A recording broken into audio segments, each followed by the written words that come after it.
ನಾವು ಇವತ್ತು ಮುಖ್ಯವಾಗಿ 3 ವಿಷಯ ಮಾತಾಡಲಿಕ್ಕೆ ಇಲ್ಲಿ ಪತ್ರಿಕಾಗೋಷ್ಠಿ ಕರೆದಿದ್ದೇವೆ. ಒಂದು ಸ್ವಲ್ಪ ಸಂತೋಷದ ಸುದ್ದಿ ಅಂದರೆ ಇವತ್ತು ಬೆಳಿಗ್ಗೆ ನಮ್ಮ ಗ್ರೂಪಲ್ಲಿ ಕೆಲವು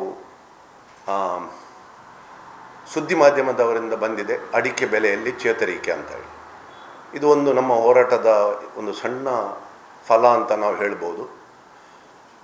ಮುಖ್ಯವಾಗಿ ಇವತ್ತು 3 ವಿಷಯ ಮಾತಾಡ್ತೇನೆ. ಒಂದು, ಅಡಿಕೆ ಆಮದಿನ ವಿಷಯದಲ್ಲಿ ಮೊನ್ನೆ CPCI ಕಾರ್ಯಕ್ರಮದಲ್ಲಿ ಕಿದುವಿನಲ್ಲಿ ನಮ್ಮ ಕೇಂದ್ರದ ಕೃಷಿ ಸಚಿವಾಲಯದಿಂದ ಕೃಷಿ ಮಂತ್ರಿ ಶೋಭಾ ಕರಂದಲೆ ಕೆಲವು ವಿಷಯಗಳನ್ನು ಹೇಳಿದರು ಅಡಿಕೆ ಆಮದು ವಿಷಯದಲ್ಲಿ.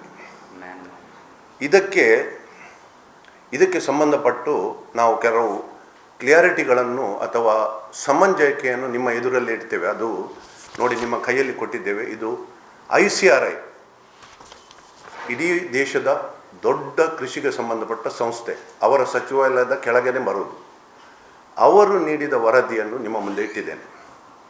ಈಗ ಅದರ ಸತ್ಯಾಂಶ ನೀವೇ ವಿಮರ್ಶೆ ಮಾಡಿ. ಯಾಕಂದರೆ ನಾವು ಮಾತಾಡಲಿಕ್ಕೆ ಹೋದರೆ ರಾಜಕೀಯ ಬಣ್ಣ ಹಚ್ಚಲಿಕ್ಕೆ ಬಿಡ್ತಾರೆ. ನಾವು ಏನು ಮಾಡಿದ್ರು ಸತ್ಯಾಂಶವನ್ನು ಇಡ್ತೇವೆ. 2ನೇ ವಿಷಯ, ಅಲ್ಲಿ ಅವರು ಇನ್ನೊಂದು ಮಾತು ಹೇಳಿದರು. ಕನ್ನಡಪ್ರಭದಲ್ಲಿ ಅಡಿಕೆ ಆಮದಿನಿಂದ ರೈತರಿಗೆ ಇದ್ದಂಥ ಒಂದು ಸಣ್ಣ ಪೇಪರ್ ಕಟ್ಟಿಂಗ್ ಎಲ್ಲ ಗ್ರೂಪಲ್ಲಿ ವೈರಲ್ ಆಗಿತ್ತು. ಅದು ನಮ್ಮ ಗ್ರೂಪಲ್ಲಿ ಬಂದಾಗ ನಾನು ಅದನ್ನು ಬಹಳ ವಿಮರ್ಶೆಯಾಗಿ ಅದನ್ನು ಹೌದಾ ಅಲ್ಲ ಅಂತ ಹೇಳಿ ಟ್ರೈ ಮಾಡಿದ್ದೆ.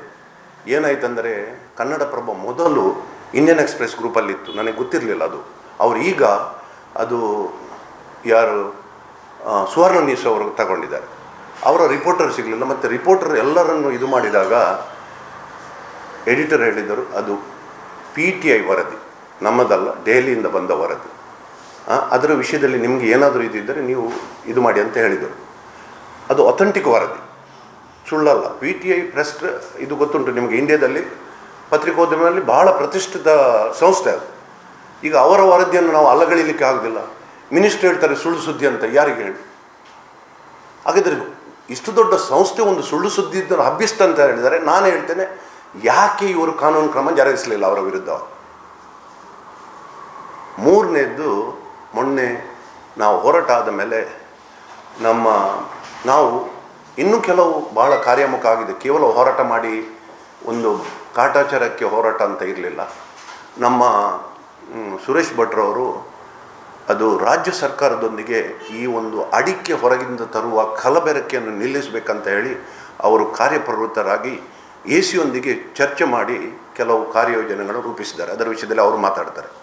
ಇನ್ನೊಂದು, ಅಮರ್ನಾಥ್ ಅವರು ಒಂದು ಒಳ್ಳೆಯ ಕೆಲಸ ಮಾಡಿದರು.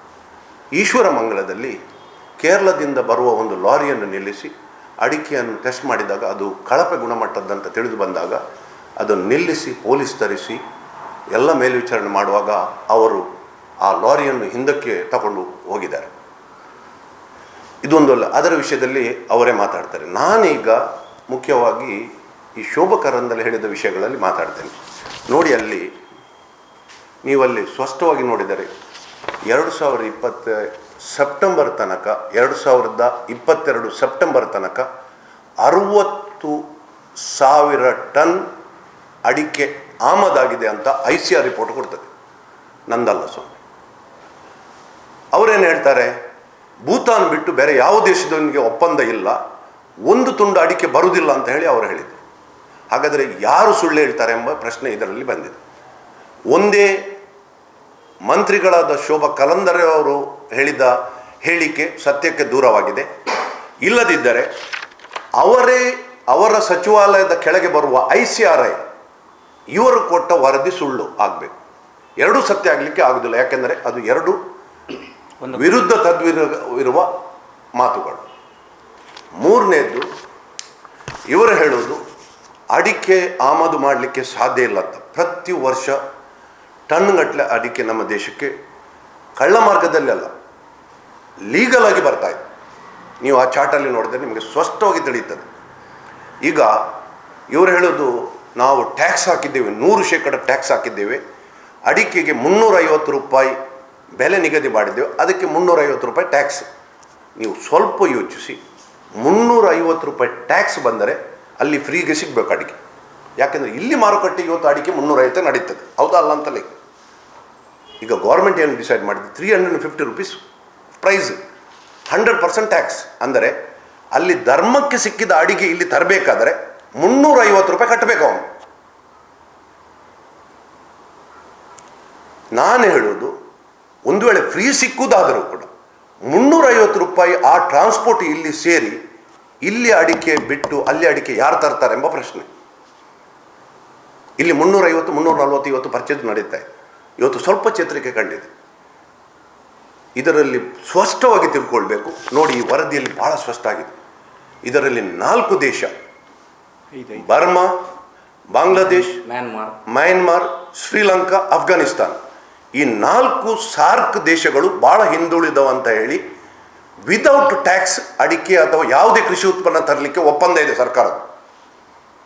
ಇವತ್ತು ಬರುವುದೇ ಅಡಿಕೆ ಬಾಂಗ್ಲಾದೇಶದಿಂದ.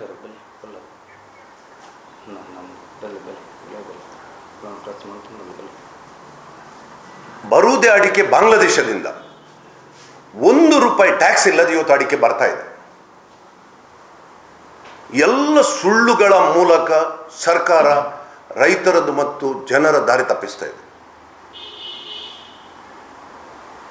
ನಾವು ಅದಕ್ಕೆ ಏನು ಹೇಳ್ತಾ ಇದ್ದೇವೆಂದರೆ, ಒಂದೇ ಮಂತ್ರಿಗಳು ನೈತಿಕ ಹೊಣೆ ಹೊತ್ತು ಅವರು ರಾಜೀನಾಮೆ ಕೊಡಬೇಕು ಅಥವಾ ಏನು ಬೇಕಾದ್ರೂ ಮಾಡ್ಕೊಳ್ಳಿ. ಇನ್ನು ರಾಜೀನಾಮೆ ಕೊಟ್ಟರು ಏನು ಪ್ರಯೋಜನ ಇಲ್ಲ. ರಾಜೀನಾಮೆ ಕೊಟ್ಟು ಎಲೆಕ್ಷನ್ ಬಂತು, ಅವರ ಎಲೆಕ್ಷನ್ ನಿಲ್ಬಾರ್ದು ಅಂತ ಹೇಳೋದು ನಾವು ಅವೆಲ್ಲ ಬಿಡುವ, ಅವರಿಗೆ ದಯವಿಟ್ಟು ಮಾತಾಡಿ ಒಂದು ನಿಮಿಷ.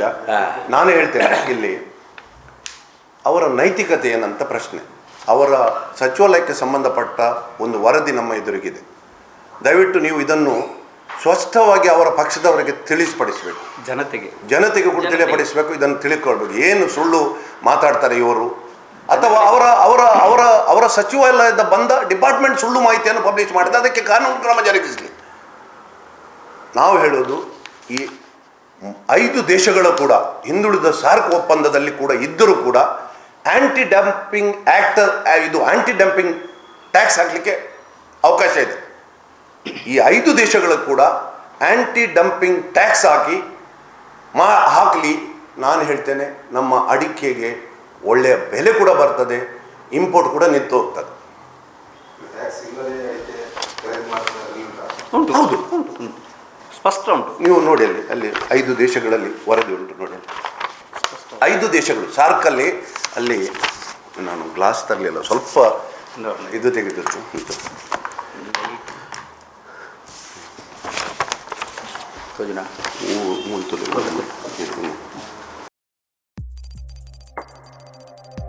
ವಸ್ತುನಿಷ್ಠತೆ, ವಿಶ್ವಾಸಾರ್ಹತೆ, ನಿಖರತೆಗಾಗಿ ನೋಡ್ತಾ ಇರಿ ನ್ಯೂಸ್ ಪುತ್ತೂರು, ಜನಮನದ ಪ್ರತಿಧ್ವನಿ.